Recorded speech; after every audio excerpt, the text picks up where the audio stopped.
Dünyaya yayıldı İslam Muhammed'in gelmesiyle. Ağlayan gözler dinmişti, beklenen müjde gelmişti. Bütün alemler sevindi Muhammed'in gelmesiyle. Bütün melekler sevindi Muhammed'in gelmesiyle.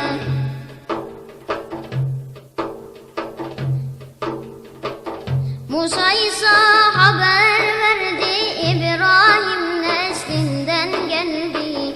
Musa İsa haber verdi, İbrahim neslinden geldi.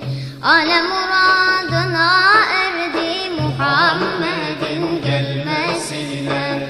Müminler murada erdi Muhammed'in gelmesiyle.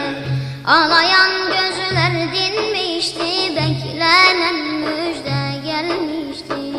Bütün alemler sevindi Muhammed'in gelmesiyle. Bütün melekler sevindi Muhammed'in gelmesiyle.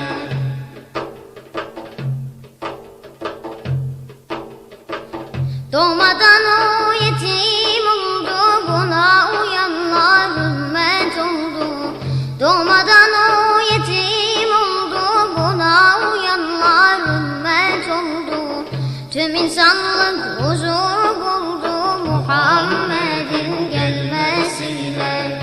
İmansızlar mahcup oldu Muhammed'in gelmesiyle.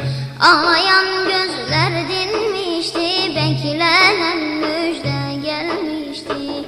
Bütün alemler sevindi Muhammed'in gelmesiyle. Bütün melekler sevindi